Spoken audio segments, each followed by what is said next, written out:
नमस्कार मित्रों, सुप्रभातम। आप सबको मेरे बाग भारती इस चैनल पे आप सबका स्वागत एवं अभिनंदन है। हमारे संस्कृत के जो जिज्ञासु हैं, छात्र हैं, विद्यार्थी हैं और तैयारी करने वाले जो शुद्धजन हैं, उन सबका मेरे चैनल में स्वागत एवं अभिनंदन है। अभिनंदन करता हूं सबका मैं। मित्रों, LT grade, TGT, PGT, super TET, UP TET, MP TET इत्यादि का पाठ्यक्रम हमारे चैनल में चलाया जा रहा है। इसी क्रम में हम अभी कारक का पाठ्यक्रम चला रहे हैं, क्योंकि कारक बहुत ही आवश्यक है संस्कृत ज्ञान के लिए। कारक का ज्ञान सबको अपेक्षित है, इसलिए हम कारक का पाठ चला रहे हैं। साहित्य का पाठ भी आपको जल्द ही मिलेगा और आज से हम प्रारंभ करेंगे कि एक वीडियो कारक के और एक साहित्य का आपको मिले। तो मित्रों, हम चलते हैं कारक का। आप हमारे चैनल को लाइक, सब्सक्राइब और शेयर करें और मित्रों तक सबको पहुंचाएं, जिससे सबको इससे फ़ायदा हो। और कुछ अगर कहीं पे त्रुटि वगैरह होती है तो आप उसको कमेंट करें, उसको सुधारा जाएगा। आगे देखिए मित्रों, हम जो है तो कल भक्षेरहीन सार्थस्य सूत्र का जो है विचार कर लिए थे। आगे हम चलते हैं मित्रों। आपका वार्तिक सूत्र है जलपति।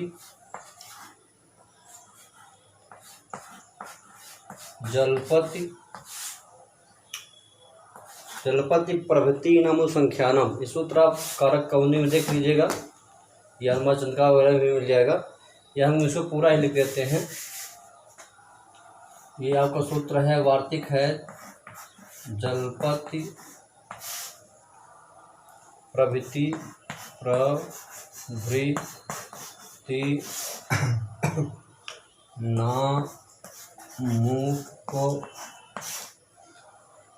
मुप संख्यानम। ये सूत्र है, वार्तिक सूत्र है। ये वार्तिक सूत्र है मित्रों ये। और ये सूत्र क्या कहता है, देखिए धातु वापस में। तो इसका अर्थ क्या है कि जल्प आदि शब्द करना। जल्प जो है धातु का अर्थ होता है शब्द करना, बोलना। ठीक है, धातु के योग में भी अनंतावस्था का जो करता, उसकी अनंतावस्था में कम संज्ञा हो जाती है, यानी यहाँ पे हो जाएगी। देखिए नी वही उन्होंने निषेध किया, लेकिन ये जो है तो कह रहा है कि नहीं, जल्प धातु है तो आपका अनंतावस्था कर्ता को अनंतावस्था में कर्म हो जाएगा। मित्रों, हम इसको लिख दे रहे हैं जल्प धातु। जल्प धातु, ठीक है। जल्प धातु के योग में भी अनंतावस्था कर्ता को, ठीक है, अनंतावस्था का जो कर्ता उसकी अनंतावस्था में कम संज्ञा हो जाती है। कि जल्प धातुओं के योग में भी, ठीक है, जल्प आदि धातुओं के योग में भी अनंतावस्था का जो कर्ता उसकी अनंतावस्था में कम संज्ञा हो जाती है। ये इसका अर्थ हुआ।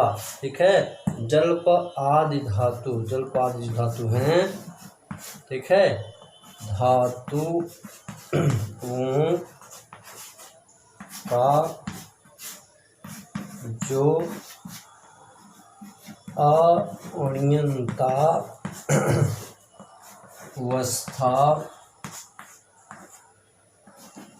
का कर्ता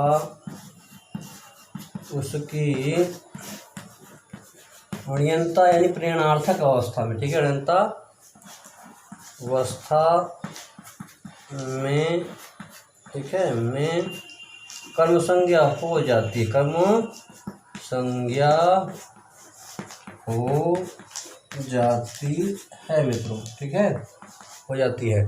तो ये जो है तो आपका कह रहा है कि भाई जलपाल धातु के योग में जब जो अनंतावस्था करता है उसकी अनंतावस्था में कर्म संज्ञा हो जाती है। वाक्य क्या बन रहा है आपको देखिए,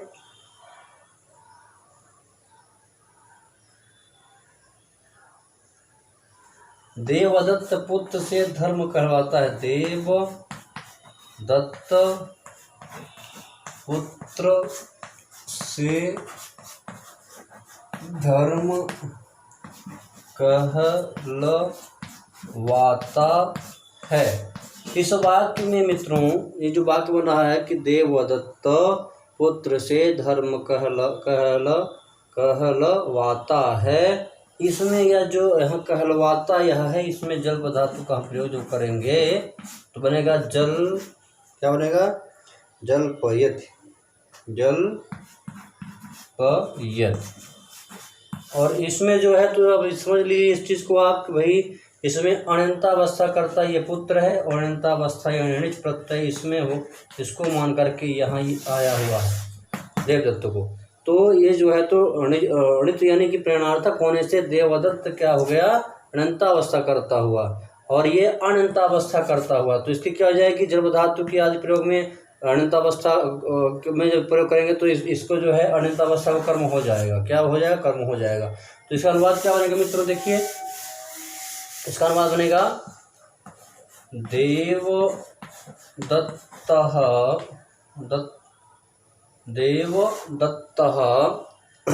देवदत्तः जलपति, देखिए क्या हो जाएगा,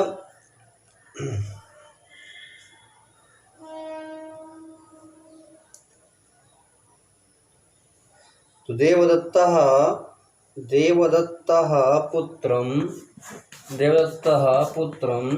पुत्रम धर्मम, ठीक है। अब यहाँ जाएगा जल्पयति, यह जैसे वहाँ पर कहा गया है कि माने जलपाल धातु से हम भाष इत्यादि धातु भी ले सकते हैं, तो यहाँ भाषयत भी हो जाएगा, भाषयत ये भी यहाँ बन जाएगा। जब धातु कहो चाहे भाष धातु कहो, दोनों में इसमें जो है तो पुत्र अनंतावस्था करता, ये जो है अनंतावस्था के साथ जब इसका हम प्रयोग करेंगे तो इसमें क्या हो जाएगी, कर्म हो जाएगा, क्या हो जाएगा, कर्म। तो ये हो गया अनंतावस्था का करता है ये देवदत्त, और ये जो पुत्र है तो अनंतावस्था करता है, तो क्या है, अनंतावस्था करता है। तो ये चीज़ आपको समझ लीजिए कि भाई जलपाल धातु यानी जल या भाष धातु जो इसके समानांतर धातु होंगी, तो जल धातु और के धातुओं के प्रयोग में जब अनंतावस्था करता को अनंतावस्था में क्या होगा, कर्म हो जाएगा। यही चीज़ ही बता रहा है जल, ये आपका सूत्र कि जलपति प्रभृतीनाम संख्यानम, कि भाई जल्प आदि धातुओं के योग में भी अनंतावस्था का जो कर्ता उसकी अनंतावस्था में संज्ञा हो। अब यहाँ कहते हैं कि गत सूत्र में शब्द कर्मक धातुओं का कथन है, किंतु शब्द करना अर्थ वाली धातुओं का कथन नहीं है मित्रों, अतः पृथक रूप से वार्तिक में जल्प आदि शब्द करने वाली धातुओं का सन्निवेश किया गया।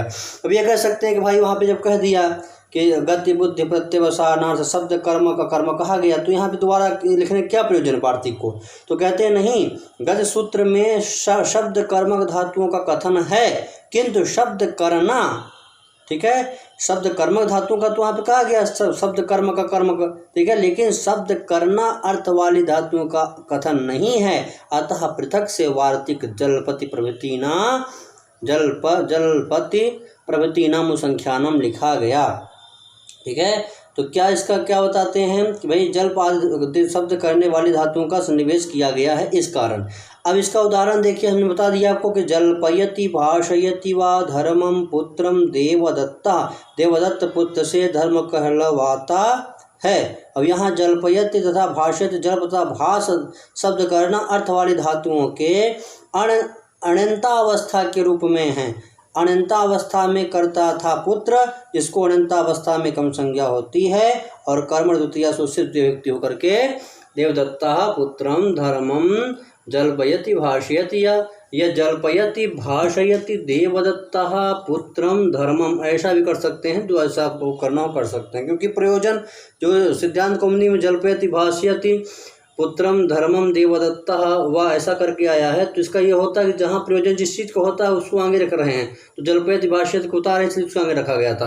अब आज बात को आप खुद कर सकते हो, देवदत्ता पुत्रम धर्मम जल्पयति भाष्यति, ऐसा यह अनुवाद बन जाएगा, ये भी आपका। आगे मित्रों हम चलते हैं आगे के सूत्र में। आप हमारे चैनल को लाइक और सब्सक्राइब करें और कमेंट करें। कुछ त्रुटियाँ लेखन वगैरह में होती है तो उसको आप कमेंट करके हमको बताइएगा, उसमें हम शोधन करेंगे। तो आपके सहयोग से हमारा चैनल चल रहा है। आप हमको अगर सपोर्ट करेंगे तो हम इसको अच्छी तरह से चलाएंगे और इसमें हर एक जानकारी संस्कृत विषय आपको प्राप्त कराएंगे और तैयारी इसमें करवाएंगे मित्रों। आगे हम चलते हैं। सूत्र है दृशेश्च। क्या सूत्र है? दृशेश्च।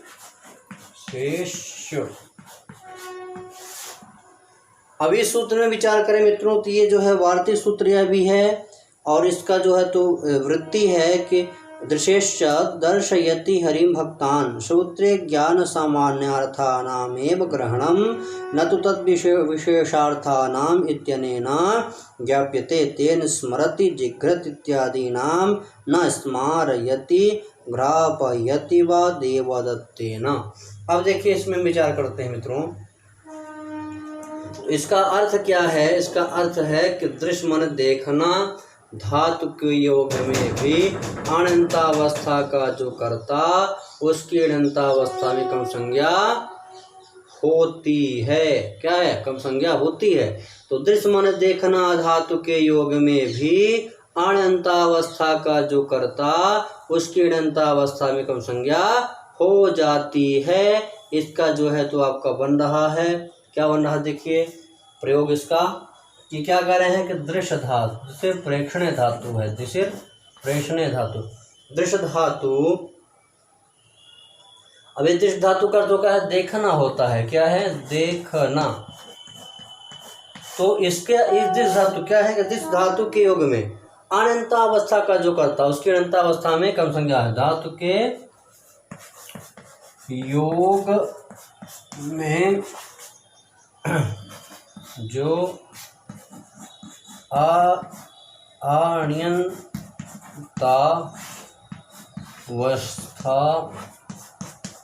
का कर्ता उसकी अनियंतावस्था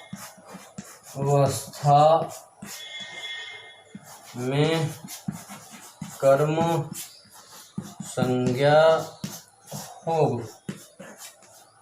जाती है।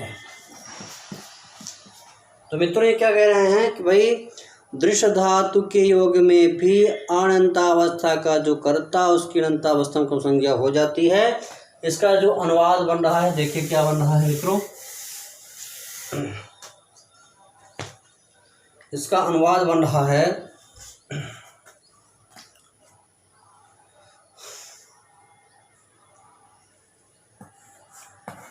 देवदत्त ने भक्त को हरि का दर्शन कराया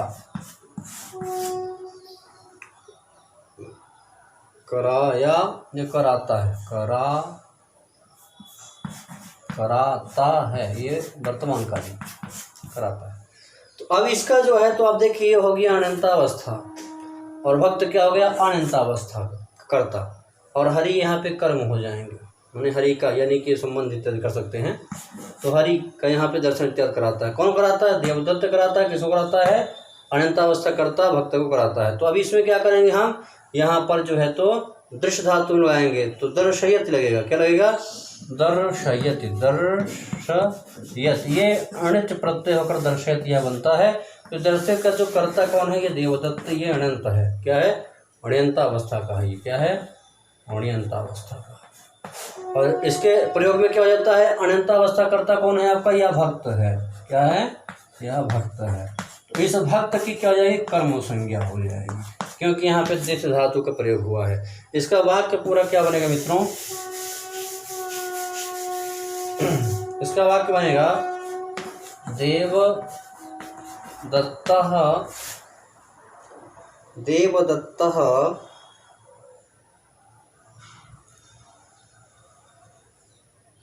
दर्शयति हरिं भक्तान्। देवदत्तः हरिं भक्तान् दर्शयति। एक चीज़ आप जान लीजिए, जैसे हमने वहाँ पे अनुवाद लिखा था कि भक्त को दिखाता है, तो यहाँ पे भक्तम हो जाएगा, एक वचन रहेगा।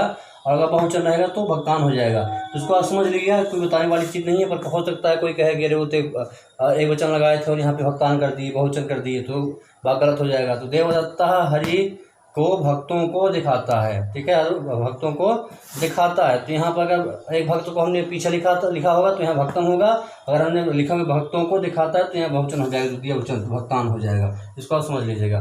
तो देवदत्ता ये हो गया अनंतावस्था, और ये भक्त क्या हो गया आपके, भक्त क्या हो गए, भक्त हो गए आपके अनंतावस्था करता। इस प्रकार ये आपका रूप बन जाएगा देवदत्ता हरिम भक्तान दर्शयति या दर्शयति हरिम भक्तान इत्यादि ऐसा वाक्य बन जाएगा, ठीक है। तो दर्शयति इसका जो उदाहरण मिलता है ये मिलता है दर्शयति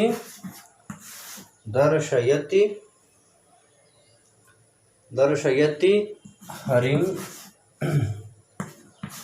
भक्तान। सिद्धांत कौमुदी में ऐसा लिखा हुआ है और इसको बताने के लिए अच्छा लगती है, ठीक है। इसको समझ लीजिएगा। दर्शयति हरिम भक्तान माने देवदत्ता भी यहाँ कर सकते हैं, कुछ भी कर सकते हैं, देवदत्ता, ठीक है, हरिम भक्तान दर्शयति, ऐसा इसको आप बना सकते हैं, कर सकते हैं, वो आपके ऊपर है मित्रों। आगे हम चलते हैं, इसका थोड़ा सा विचार कर लेते हैं। और ये कह रहे हैं कि कहने की आवश्यकता क्या हुई, इस वार्तिक बनाने का क्या प्रयोजन है।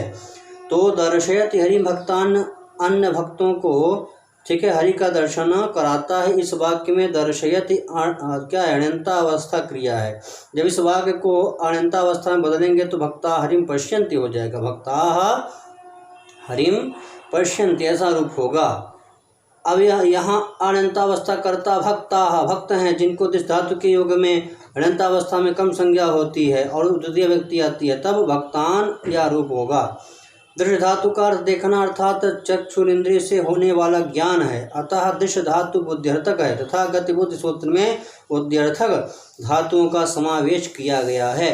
पुनः अलग से वार्तिक की कोई आवश्यकता नहीं थी, क्योंकि बुद्ध्यर्थक धातुओं के योग में सूत्र से ही अनंतावस्था का जो करता उसकी अनंतावस्था में कम संज्ञा हो ही जाती, फिर वार्तिक का क्या आवश्यकता पड़ी मित्रों। तो ये कह क्या रहे हैं कि उत्तर के रूप में ऐसा समझना चाहिए कि गति बुद्धि सूत्र में बुद्धि पद का अर्थ सामान्य ज्ञान है, विशेष ज्ञान नहीं, ठीक है। क्या है, बुद्धि पद का अर्थ सामान्य ज्ञान है, विशेष ज्ञान नहीं है। अतः सूत्र में बुद्धि पद से देखना, सूंघना, स्मरण करना आदि विशेष प्रकार के ज्ञान का अर्थ नहीं समझना चाहिए, सामान्य ज्ञान ही समझना चाहिए। ये तदर्थ विशेष प्रकार के ज्ञान वाले दृश्य धातु के लिए विशेष वार्तिक का प्रणयन किया गया है। अब दृश्य धातु देखने के अनंतावस्था में इस वार्तिक से ही कम संज्ञा होगी, गति बुद्धि सूत्र से नहीं होगी। तो ये इस चीज़ को आप जान लीजिए कि भैया दृश्य धातु जो है तो विशेष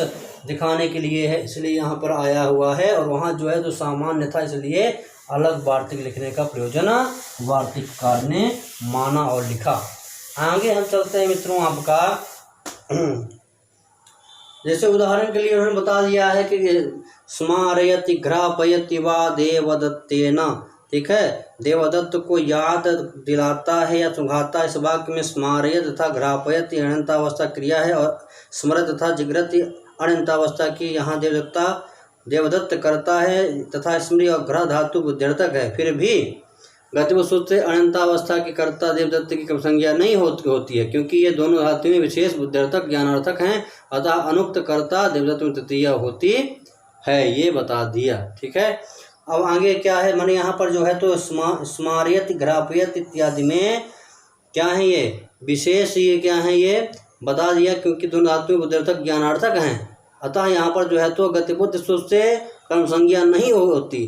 तो यह ऐसे ही आपका दर्शयत में भी नहीं होती, अगर वार्तिक नहीं लिखते विशेषता तो यहाँ पे दर्शयन हरिम भक्तान में भी नहीं होती, इसलिए अलग से उन्होंने दृश्य धातु का प्रयोग किया और कहा कि दृश्य धातु के योग में जो अनंतावस्था करता होगा उसकी अनंतावस्था में कर्म संज्ञा होगी, अन्य दूसरे धातु में भी नहीं होगी। इससे घ्रा धातु दिया और आपका और क्या दिया, स्मृत धातु दिया, तो इन धातु के योग में नहीं किया, इसलिए वाक्य क्या बनाया उन्होंने कि वाक्य बनाया कि स्मारयति घ्रापयति वा देवदत्तेन, तृतीय कर दिया देवदत्त को। आगे हम चलते हैं मित्रों, एक सूत्र आपका वार्तिक सूत्र ये भी है, इसका भी विचार कर लेते हैं। शब्दाय तिर शब्दाय तिर। अब यहाँ पर ये शब्दाय धातु है मित्रों, यहाँ पर शब्दाय, इसमें विचार करते हैं तो कहते हैं ये नाम धातु है। क्या ये नाम धातु है? नाम। इसमें हम विचार करेंगे तो कह रहे हैं कि भाई शब्दाय क्रिया के अनंतावस्था का जो कर्ता उसकी अनंतावस्था में कब संज्ञा ना हो, ये कह रहा है कि ना हो। ठीक है, अर्थ आप इसका देख लीजिए, सुन लीजिए। मैं बोल दे रहा हूँ कि शब्दाय क्रिया के अनंतावस्था का जो कर्ता उसकी अनंतावस्था में कब संज्ञा नहीं होती, इसको हम लिख ही देते हैं। शब्दाय धातु के धातु लिख रहे हैं, धातु के, ठीक है, आर्यंता अवस्था का जो कर्ता उसकी अनियंतावस्था में कर्म संज्ञा नहीं होती। क्या है क्या कर रहे हैं? निषेध कर रहे हैं ये। तो क्या कर रहे हैं भैया कि तो कम संज्ञा नहीं होती, कम संज्ञा नहीं होती। तो ये निषेध कर रहा है, इसको जान लीजिए आप, ये निषेध करने वाला शब्दाय तिर ना, ये ना पकड़ लिए तो आप समझाएंगे कि निषेध कर रहा है। अब ये जो है तो कह रहा है कि भाई शब्दाय धातु ये नाम धातु है, धातु के, ठीक है, धातु के अनंतावस्था का जो करता उसके अनंतावस्था में कम संज्ञा नहीं होती। मित्रों नहीं को विशेष ध्यान दीजिएगा, क्योंकि इसी में आदमी गच्चा खा जाते हैं बहुत बच्चे, परीक्षा में गच्चा नहीं को बहुत ध्यान दीजिएगा। नहीं मान लीजिए कि तरफ से करिया सांप है, इसको आपको पकड़ना ही पड़ेगा। इसको आप पकड़ लेंगे तो एक नंबर आपको निश्चित बन जाएगा, अगर उसको ध्यान नहीं देंगे तो वही एक नंबर ले जाएगा। तो ये नहीं का विशेष ध्यान दीजिएगा। क्या वाक्य बन रहा है आपका कि शब्दाय धातु के जो योग में अनंतावस्था का कर्ता को अनंतावस्था में क्या हो जाएगा भैया? कम संज्ञा नहीं होगी। शब्दाय क्रिया के अनंतावस्था का जो कर्ता उसकी अनंतावस्था में कम संज्ञा नहीं होगी। ठीक है, तो शब्दम करोति इस विग्रह में शब्द वैर कलह भ्र इत्यादि सूत्र से क्यंग प्रत्यय होकर शब्दाय यह नाम धातु बनती है। उदाहरण के लिए है देवदत्त से शब्द करवाता है भैया, ये हो जाएगा आपका यज्ञ दत्त, देव दत्त से शब्द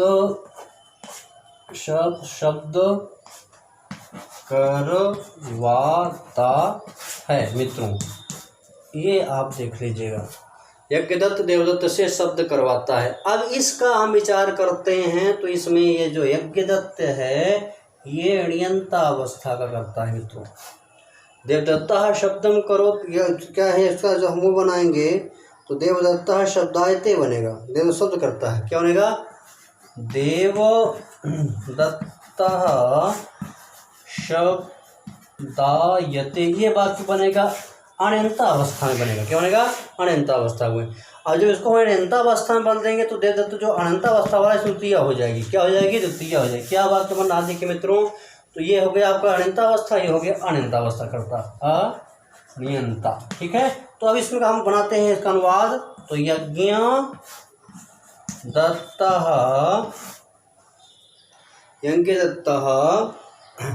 अब हमने बताया कि भाई क्या है, तो क्या होता है कि देवदत्ता शब्द आए थे, तो जो अनंतावस्था का देवदत्त है इसमें द्वितीय हो जानी चाहिए थी, लेकिन यहाँ पे इसको निश्चित कर देगा, शब्द आय धातु है। चलिए, तो देवदत्ता शब्द आए थे में अनंतावस्था का जो देवदत्त है उसकी कम संज्ञा नहीं होगी। तो यज्ञदत्ता देवदत्तेन, देव तृतीय हो जाएगी, देवदत्तेन। ठीक है, देवदत्तेन शब्दायति, क्या हो जाएगा? शब्दायति, ऐसा यह रूप आपका बन जाएगा। तो यहाँ पर जो है तो निषेध कैसे कर देगा? शब्दाय धातु है, द्वितीय इसमें नहीं होगी, तृतीय हो जाएगी। निषेध कर्म का निषेध हो जाएगा, कर्म का क्या हो जाएगा? निषेध। ठीक है, और तृतीय हो जाएगी। ये चीज़ें बता रहे हैं। आगे देखिए क्या है कि भाई ये आपका हो गया। अब इसमें क्या है कि गति बुद्धि सूत्र से अकर्मक धातु शब्दाय के योग में भी अनंतावस्था में कर्म संज्ञा की कर्म संज्ञा प्राप्त रहती है, किंतु वार्तिक निषेध कर देता है। तो यहाँ पर भी कर्म संज्ञा प्राप्त रहती है देवदत्त में, लेकिन उसको ये क्या कर देता है, निषेध कर देता है। यही बात यहाँ पे बताया गया। ये आपको समझ में आ गया होगा। अगर समझ में नहीं आया हो तो आप कमेंट करिएगा, तो बार फिर बता देंगे। आगे चलते हैं मित्रों हम। अब ये बता रहे हैं कि इसमें विचार कर लेते हैं कि येषां देश कालादि भिन्नम कर्म न संभवति तेत्रा कर्मकाः न तो अविवक्षित कर्मणोपि तेन मासमाशयत देवदत्तम इत्यादो कर्मत्वं भवत्येव देवदत्तेन पाचत इत्यादि तु न। कहते हैं कि गति बुद्धि इत्यादि सूत्र में अकर्मक धातुओं में कहीं वहीं अकर्मक धातुओं का ग्रहण किया गया है जिनका देशवाचक कालवाचक आदि से भिन्न कर्म नहीं होता। ठीक है, भिन्न कर्म नहीं होता, अर्थात देशवाचक कालवाचक आदि ही जिनका कर्म होता है। इस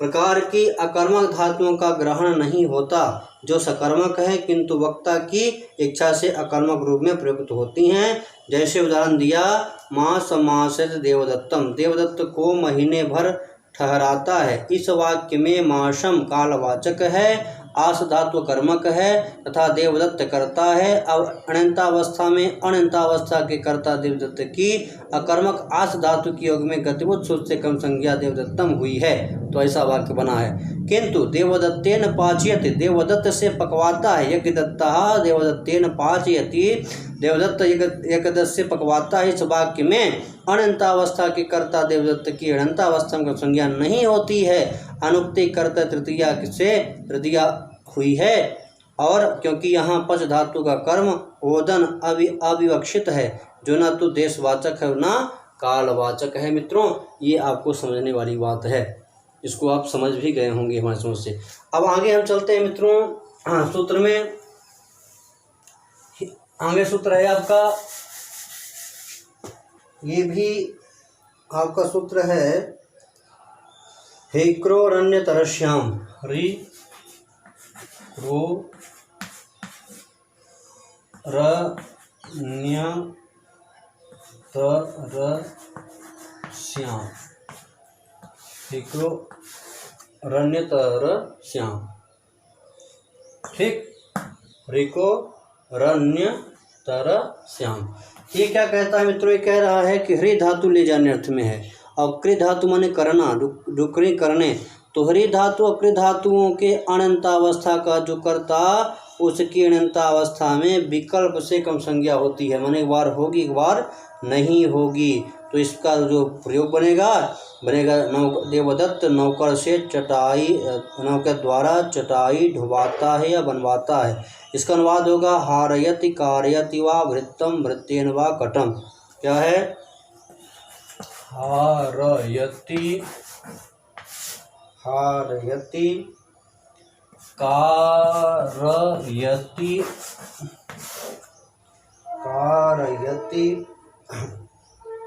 वा भृत्यम भृत्येन वा कटम। ये जब नहीं होगा कर्म तब हो जाएगा, तृतीय यहाँ पे कर्म हो जाएगा। ठीक है, और ये जब हो जाएगा तब होगा, यानी कि जब इसमें कर देंगे हम तब होगा। तो दोनों चीज बता रहे हैं, वह कर्म होगा और जब नहीं होगा तो तृतीय हो जाएगी। क्या कह रहे हैं कि भैया हरि ले जाना तथा क्रिय करना धातुओं की अनंतावस्था का जो कर्ता, उसकी अनंतावस्था में कम संज्ञा होती है, विकल्प से होती है। ठीक है, क्योंकि विकल्प क्या होता है, एक पश्चिमी कार का हो जाना, एक पश्चिमी कार का नहीं भी होना, ये विकल्प है। तो हारयति कार्यति वा वृत्तम, माने वृत्त में हो गया, हमने वृत्तम कर दिया, हारयति कार्यति वृत्तम। ठीक है, हारयति कार्यति वृत्तम, हारयति कार्यति वा वृत्तम। तो वह नहीं करेंगे, हारयति कार्यति वृत्तम कटम, ऐसा बन गया वाक्य। लेकिन जब हरिकोण तरफ से आपसे नहीं होगा, विकल्प नहीं करेंगे हम कर्म, तो क्या हो जाएगा, यहाँ करण हो जाएगा करण कारक हो जाएगा तो हो जाएगा हारयति कारयति वृत्तेन कटम, ऐसा ही आरोप बन जाएगा। ये आपको समझ में आ गया होगा। अब देखिए क्या ही कह रहे हैं कि भाई हारयति कारयति वा वृत्तम वृत्तेन वा कटम, नौकर देवदत्त नौकर से देवदत्तः हारयति कारयति वा वृत्तम वृत्तेन वा कटम, नौकर के द्वारा क्या है चटाई ढुवाता है या बनवाता है। इस वाक्य में हारयति तथा कारयति अनंतावस्था की क्रियाएं हैं तथा वृत्त करता है। जब इसे अनंतावस्था में परिवर्तित करेंगे तो वृत्त्य कटम हरति करोति वा हो जाता, ऐसा वाक्य होगा। अब हरि तथा क्रि धातु के अनंतावस्था के कर्ता वृत्त्य की अनंतावस्था हारयति कार्यति में प्रस्तुत सूत्र से विकल्प से कम संज्ञा हो जाएगी, अर्थात एक बार कम संज्ञा होगी तो कर्मण द्वितीय सूत्र से द्वितीय व्यक्ति लगकर वृत्तम बनेगा, और एक बार कम संज्ञा नहीं होगी तो अनुत कर्ता द्वितीय होकर वृत्तियन बनेगा। इस प्रकार वृत्त्य कटम हरति और वृत्त्य कटम करोति, ऐसा यहाँ आपके क्या है रूप बनेंगे। और अनंतावस्था में हारयति कटम वृत्तम बनेगा, और दूसरा बनेगा हारयति कटम वृत्तेन बनेगा, और एक बनेगा कार्यति कटम वृत्तम या कार्यति कटम वृत्तेन, ऐसा यह आपका बनेगा मित्रों। तो इसको कहीं हम लिख देते हैं या समझ गए हैं, मैं इसको लिख दे रहा हूँ जिससे अच्छी तरह से समझ जाइए। देखिए अनंतावस्था का हम लिख दे रहे हैं अनंतावस्था, ठीक है। हारयति, ठीक है, कटम, भाई ये जब कर्म संज्ञा हो जाएगा तब होगा, कर्म संज्ञा होने पर, ठीक है, कर्म संज्ञा होने पर, क्योंकि कर्म संज्ञा कर दे रहा है आपका, कर्म संज्ञा करेगा तो ये आपका यहाँ पे वृत्तिम बन जाएगा, और जब नहीं करेगा तब करण कर देंगे तो करण हो जाएगा, तो हो जाएगा हारयति कटम, अब यहाँ वृत्तेन हो जाएगा, वृत्तेन। ये आपको ये बात बस इसको आप समझ गए तो अच्छी तरह जान गए, ठीक है मित्रों। आगे हम चलते हैं। एक पक्ष में होगा पक्ष में नहीं होगा, ये विकल्प होता है। विकल्पों में व्याकरण में वह आता है, बा का अर्थ होता है अथवा, और इसका अभिप्राय होता है कि एक पक्ष में कार का हो जाना, एक पक्ष में कार का नहीं होना, दोनों ये विकल्प कहलाता है। आगे जो आपका सूत्र है अभिवाद सुरात्मने पदेवेति वाच्यम है मित्रों, इसमें हम विचार करेंगे। अभिवाद दिशोरात्मने पदेवेति वाच्यम सूत्र है। अभिवाद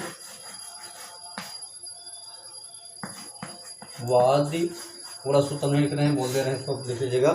अभिवाद दिशोरात्मने पदेवेति वाच्यम, अभिवाद दिशोरात्मने पदेवेति वाच्यम। ये कहता है कि अणिजंत अभि उपसर्ग पूर्वक वद, ठीक है, धातु तथा अणिजंत दृश धातु का आत्मने पद के रूप में प्रयोग हो तो अणंतावस्था के कर्ता में जो कर्ता उसकी अणंतावस्था में विकल्प से कम संज्ञा होती है, ऐसा कहना चाहिए। तो ये विकल्प से कह रहा है, ये विकल्प से होती है, एक बार होगा एक बार नहीं होगा। फिर सुन लीजिए इसका कि अभिवाद दिशोरात्मने पदेवेति वाच्यम सूत्र है, वार्तिक सूत्र है। ये कहता है कि निजंत अभि उपसर्ग पूर्वक वद अभिवद तथा निजंत दृश धातु का आत्मनेपद के रूप में प्रयोग हो तो अनंतावस्था का जो कर्ता उसको उसकी अनंतावस्था में विकल्प से कम संज्ञा हो जाती है, ऐसा कहना चाहिए। उदाहरण के लिए अभिवादयते दर्शयते देवम भक्तम भक्तेन वा, यहाँ पे भी वही बात है, चाहे भक्तम करिए पक्ष में चाहे भक्तेन करिए। जब हम लगा देंगे अभिवाद दिशोरात्मने तो उसमें भक्तम हो जाएगा, और जब नहीं लगाएंगे तो भक्तेन हो जाएगा। यह कोई बहुत बड़ी बात नहीं है, इसको बताने का हमको आवश्यकता नहीं, आप समझ गए होंगे। तो मैं इसको सिर्फ बोल दे रहा हूँ, एक बार समझ जाइए इसको आप कि भाई जब ये ऋजंत होगा अब उपसर्ग पद धातु और आपका दृश धातु तो इसमें कम संज्ञा हो जाएगी, पर होगी विकल्प से, एक बार होगी एक बार नहीं होगी। जैसे अभिवादयते दर्शयते देवम भक्तम भक्तेन वा, देवदत्त भक्त से देव को प्रणाम करवाता है या दिखवाता है देवदत्त। अभिवादयते दर्शयते देवं भक्तम भक्तेन वा, तो एक बार भक्तम हो जाएगा इस सूत्र से। जब ये सूत्र नहीं विकल्प करेगा, एक बार करेगा, वह नहीं करेगा, तब भक्तेन हो जाएगा। यही प्रयोजन यहाँ बताया। अब देखिए इसको आवश्यकता क्या हुई लिखने की, इसमें हम विचार कर लेंगे। देखिए क्या कह रहे हैं, इस वाक्य में अभिसर पूर्वक वह धातु का अण्यन्तावस्था रूप है अभिवादयते, जो आत्मनेय पद का प्रयोग है, तथा दृढ़ धातु की अण्यन्तावस्था रूप है दर्शयते, भी आत्मनेय पद का प्रयोग है। इसे क्या है, इसे जब अण्यन्तावस्था में परिवर्तित करेंगे तो वाक्य होगा अभिवदति पश्यति देवं भक्तः। अब यहाँ अण्यन्तावस्था का कर्ता भक्त है, जिसको प्रस्तुत वार्तिक से अभिवद था दृश्य धातु के अण्यन्तावस्था के आत्मनेय पद का रूप अभिवादयते दर्शयते रहने पर कम संज्ञा विकल्प से हो जाती है। एक बार कम संज्ञा होने पर कर्मण द्वितीया से द्वितीय व्यक्ति लगाकर भक्तम बनेगा, और जब कर्म संज्ञा नहीं होगी तब अनुक्त कर्ता में तृतीया होने से क्या हो जाएगा, भक्तेन हो जाएगा। ऐसा यह रूप आपको बनेगा। यदि अभिवादयते का प्रयोग न करते अभिवादयति का प्रयोग किया जाए तो अभिवादे देवदत्तेन, ऐसा ही वाक्य होगा। द्वितीया उसमें फिर नहीं होती, यहाँ कर्म कारक का कर्ता नहीं होगा। वैसे ही दर्शयते का प्रयोजन न करके दर्शयति, दर्शयते का प्रयोग न करके दर्शयति का प्रयोग किया जाए तो दर्शयति देवं भक्तम, ऐसा ही वाक्य होगा। यहाँ दृशेष वार्तिक नित्य सकम संज्ञा करेगा। ये इस चीज़ को बता दिए कि भाई आत्मनेय पदी होनी चाहिए। जो आपका जो बद धातु है, क्या बद धातु, और आपके कौन सी दृश्य धातु, ठीक है, दृश्य धातु, ये क्या होनी चाहिए, ऋजंत भी हो, ऋजंत हो, ऋजंत, और क्या हो भैया आपकी आत्मनेपदी भी हो, आत्मनेपदी, तभी यह काम होगा, नहीं तो नहीं होगा। तब भृत्यम होगा और विकल्प भृत्यन भी होगा। तो ये बात इन्होंने बता दिया भैया, ये बात इन्होंने कह दिया। अब आगे जो सूत्र है आपको मित्रों, आगे सूत्र क्या है आपका, तो इसमें हम चलेंगे अज सिंह स्थासाम कर्म, अज सिंह स्थासाम कर्म, इसमें हम चलेंगे, इसमें विचार करेंगे। तो इसका हम लगातार आपको द्वितीया पूरा कर देंगे। अगली वीडियो में प्रयास करेंगे कि यह पूरा हो जाए, क्योंकि द्वितीय में काफ़ी सूत्र हैं कारक में, तो इसमें हम विचार कर लेते हैं। और इसके बाद फिर तो ये आपका सूत्र है अज सिंह स्थासाम कर्म, अधि सिंह स्थासाम कर्म, ये है मित्रों आदि सिंह स्थासाम कर्म। तो ये सूत्र क्या कहता है कि अधिपूर्वक, अधि उपसर्ग है, अधि पूर्वक, सिंह सुपने धातु है, सोने अर्थ में सिंह, ठीक है, सिंह में सोना और स्था माने ठहरना, स्था माने ठहरना, जिसका सोना अर्थ होता है इसका ठहरना अर्थ होता है। तथा आस, तथा आस, आस, तथा आस, आस माने मतलब बैठना, आठ दाल वर्त बैठना। धातुओं के आधार की संज्ञा होती है, धातुओं की आधार की कर्म संज्ञा होती है मित्रों, ठीक है। लेकिन वो कब होगी, आदि उपसर्ग लगा होगा तब। आदि पूर्वक सिंह स्वप्ने धातु स्थापना और आस बैठना धातुओं की आधार की कर्म संज्ञा होती है, और इसको आप ध्यान रखिएगा, ये होगा तब आदि उपसर्ग पूर्वक, अधि पूर्व में होगा तभी यह कार्य की प्रतीति होगी, और नहीं तो नहीं होगी मित्रों। पहला वाक्य हम देखते हैं आपका जो है इसमें सिंह स्वप्ने धातु का उदाहरण। इसका उदाहरण आपका है हरि वैकुंठ में सोते हैं।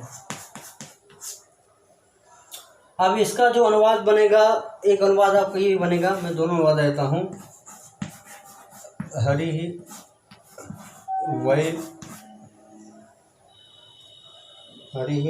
वैकुंठे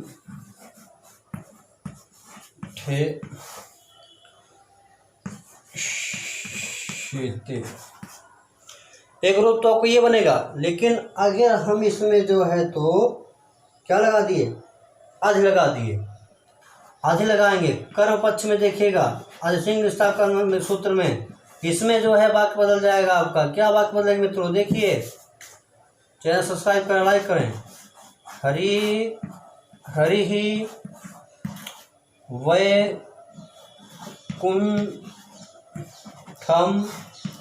अधि, ये अधि को ध्यान रखिएगा, और यहाँ पे शेत्य हो जाएगा, तो यहाँ पे अधि की कर्म संज्ञा हो जाएगी अधिसिंग स्थान कर्म से, और यहाँ द्वितीय हो जाएगी वैकुंठम बन जाएगा मित्रों। तो हरि ही वैकुंठम अधिशेते, अगर यह आधि नहीं होता तो हरि ही वैकुंठे शेते यह रूप बनता, अधिकरण हो जाता, सप्तमी हो जाता। लेकिन अधि यहाँ लग गया तो अधिसिंग स्थान कर्म, इससे इसमें बता दिया कि यहाँ पे वैकुंठम होगा, क्योंकि कर्म हो जाएगा वैकुंठ की जो आधार है उसकी कर्म संज्ञा हो जाएगी। बस आप इसको समझ गए, तुम्हारे लिए सब कुछ समझ गए मित्रों। आगे हम दूसरे में चलते हैं, स्था धातु के उदाहरण पे। सिंह सुपने हो गया। स्था धातु का देखिए, स्था धातु का अर्थ होता है गत निवृत्त धातु है ये, ठीक है। तो इसका ठहरना इत्यादि, रुकना बैठना इत्यादि इसका भी अर्थ होता है। तो इसका जो वाक्य दिया मित्रों, इसका वाक्य हम दे रहे हैं, देखिए वही वाक्य इसमें बन जाएगा। हरि वैकुंठ में क्या करते हैं,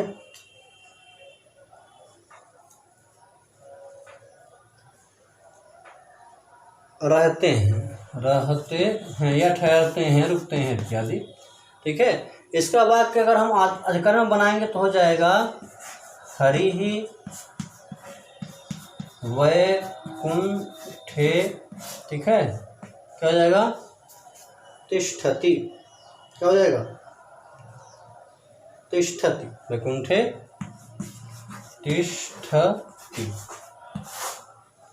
तिष्ठति, ठीक है।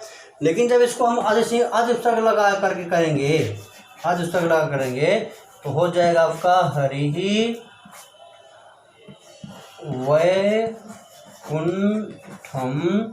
अब यहाँ पर आधि तिष्ठति, आधि, और यहाँ पे इसके साथ में रहेगा, हम लिख दे रहे हैं तिष्ठति। अब यहाँ पर वैकुंठ में द्वितीय हो जाएगी, कर्म हो जाएगी। सूत्र है आपका अधिसिंग स्थासाम कर्म, स्था धातु है इसलिए वैकुंठ में आदि उपसर्ग पूर्वक स्था धातु है, इसलिए यहाँ पे कर्म हो जाएगा मित्रों। तो यहाँ वैकुंठम हो जाएगा, वैकुंठे की जगह पे वैकुंठम हो जाएगा। ये आप अच्छी तरह समझ गए होंगे, आपका लग गया होगा, मुझको ये आशा है। आगे हम चलते हैं आपका आस धातु में मित्रों। चैनल सब्सक्राइब करें, लाइक करें, शेयर करें सभी मित्रों को। आगे है आपका आस धातु। आस बैठने आती है, किसमें बैठने, आस, आस धातु, आस, ठीक, आस। अब आस धातु में हम देखते हैं मित्रों इसका भी, तो यही बात यहाँ भी बन जाएगा।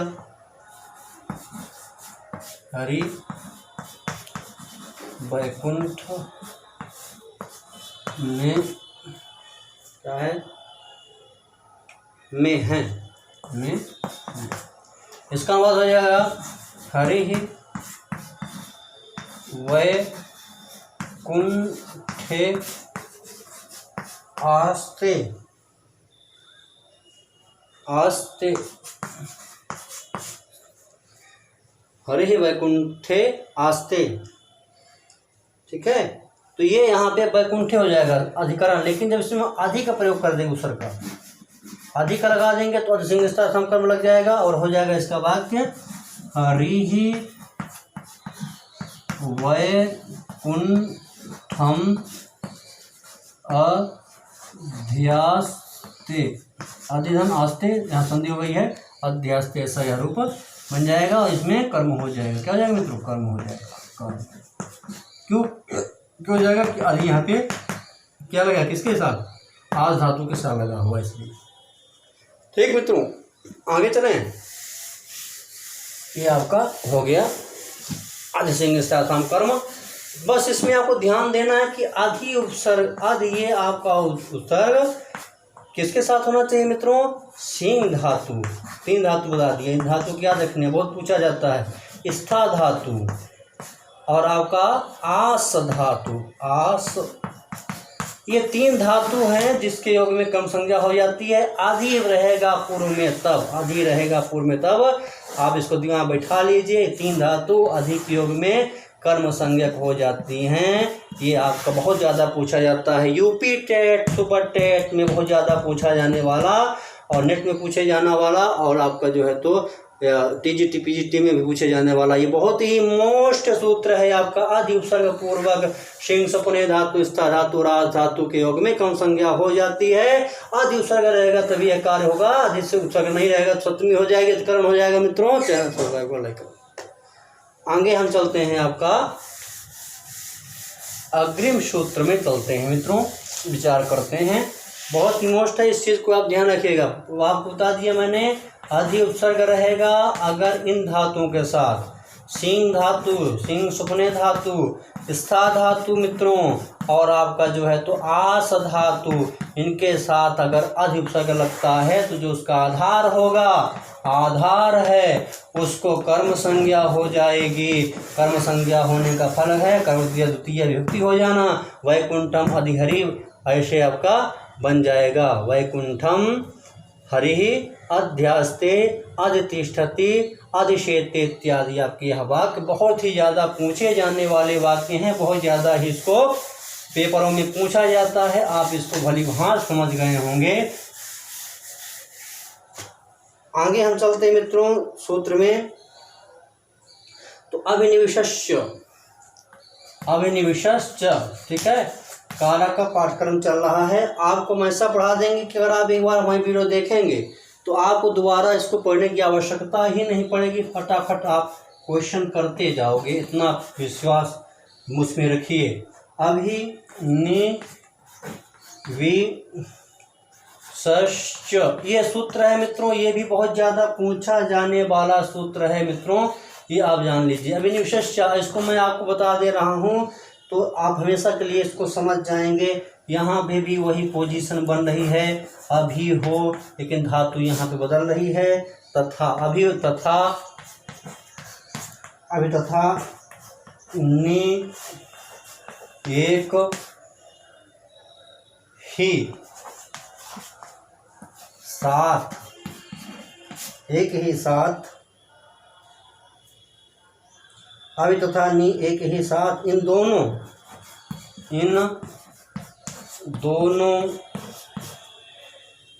उपसर्ग का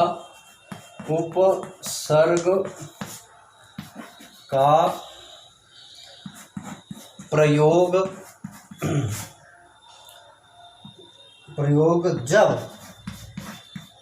जब विष धातु, ये आप देख लीजिएगा, धातु क्या है? विष धातु है मित्रों। कौन धातु है? विष धातु, ठीक है। धातु के विष धातु के पूर्व हो, विष धातु के पूर्व हो, देखिए, विष धातु के पूर्व हो तो विष धातु का जो आधार उसकी कर्म संज्ञा होती है मित्र। इस चीज़ को आप समझिएगा। आप इसको समझ गए आप तो हमेशा के लिए आपके दिमाग में बैठ जाएगा, ये मेरा विश्वास आप मानिए। ये क्या कह रहे हैं किस रीजन में कि भैया अभि तथा नी, दो चीज़ पकड़िए आप, ये नी और अभि, ये दोनों उपसर्ग अगर एक साथ आते हैं, किसके साथ आएंगे? ये जब विष धातु के साथ अभि और नी ये उपसर्ग जब आएंगे किसके साथ? विष धातु के, तो उसके आधार की क्या हो जाएगी? कर्म संज्ञा हो जाएगी। मित्रों इसको आप ऐसे समझ लीजिएगा, आप कभी भी नहीं भूल पाएंगे, ये मेरा विश्वास है। बस आपको इसको फॉलो करना है। अभी और नी, और ये भी धातु क्या होना चाहिए, विष धातु। ठीक है, तो अब ये और नी ये उपसर्ग हैं, ये जब दोनों विष धातु के साथ आएंगे, दोनों आएंगे, एक आएगा तो नहीं होगा, दोनों साथ में रहेंगे, तभी इस विष धातु के जो आधार होगा ना, आधार, उसकी क्या हो जाएगी, कर्म संज्ञा हो जाएगी। मित्रों जैसे आपका इसका वाक्य क्या बना, इसका वाक्य बना आपका सन्मार्ग में प्रविष्ट हो। कई बार नेट में पूछे जाने वाला क्वेश्चन है ये, प्रविष्ट होता है। देवदत्त सन्मार्ग में प्रविष्ट होता, हमेशा करते रहे देवदत्त। तो देवदत्त सन्मार्ग में प्रविष्ट होता है, इसका वाक्य बन जाएगा मित्रों देवदत्तः। ठीक है, अब यहाँ पर हो जाएगा आपका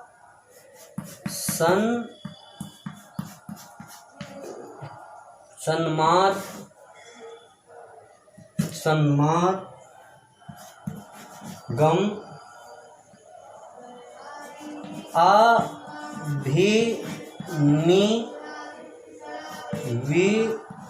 अभिनिविष्यते। अब यहाँ पे देखिए, अभिशब्द में अभी विसर्ग आ गया और निविसर्ग भी आ गया और विष धातु हो गया, तो यहाँ पे सन्मार्ग जो है ये आधार था किसका, सन्मार्ग में प्रविष्ट हो रहा ना, तो सन्मार्ग में तृतीया हो जाएगी, नहीं सप्तमी हो जाती। मित्रों तो ये जो है तो अभी और नी विष धातु के साथ आ गया, तो सन्मार्गम में द्वितीया हो गई, कर्म हो गई, कर्म संज्ञा हो जाएगी इससे, और कर्म द्वितीय से द्वितीय व्यक्ति हो जाएगी, सन्मार्गम बन जाएगा। और अगर ये अभी और उपसर्ग नहीं होते तब क्या होता, तब इस स्थिति में बन जाता है आपका देवदत्तः सन्मार्गे। ठीक है, क्या जाता, विशते, ऐसा यह रूप बन जाता था। सन्मार्गम जो है तो क्या बन जाता, हाँ विशते बन जाता, ये हो जाता। लेकिन जब यहाँ पर हम अभी लगा दिए और नी उपसर्ग दोनों साथ में विष धातु में आ गया, तो ये आपका ऐसे वाक्य हो जाता। तो यहाँ पे सन्मार्गम में सप्तमी ना हो करके द्वितीय हो जाती, कर्म संज्ञा हो जाता है इसका, और कर्म द्वितीय हो जाती, देवदत्ता सन्मार्गम अभिनिविष्यते, ऐसा वाक्य बन जाएगा। इसको आप फॉलो जब समझ लीजिए कि भैया अभी और नी उपसर्ग जब विष धातु के साथ आएगा तो आधार की कर्म संज्ञा हो जाएगी। मित्रों लेकिन क्या इसमें स्थिति क्या होना चाहिए कि अभी और नी विष धातु के साथ आएंगे तब, विष धातु के साथ आएंगे तब, और ये जो एक साथ रहेंगे तब, ये नहीं अलग अलग आएंगे तो, अलग अलग आएंगे तो नहीं होगा, एक साथ रहेंगे तब।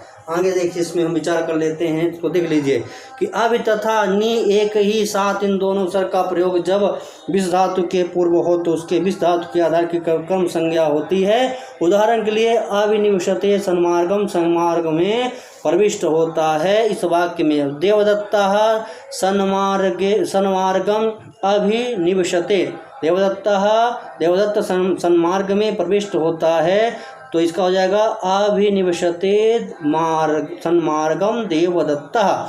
इस वाक्य में आधार है आपका सन्मार्ग, अतः यहाँ सप्तमी प्राप्त थी, किंतु अभी तथा ने दोनों उपसर्गों का एक ही साथ विष धातु के पूर्व प्रयोग होने के आधार सन्मार्ग को की कम संज्ञा होकर कर्मण द्वितीया से द्वितीया विभक्तिया का सन्मार्गम, ऐसा यह प्रयोग बना। मित्रों अब आगे का विचार हम अगले वीडियो में करेंगे।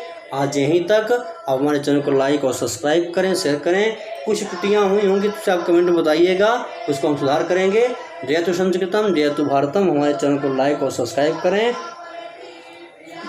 मित्रों।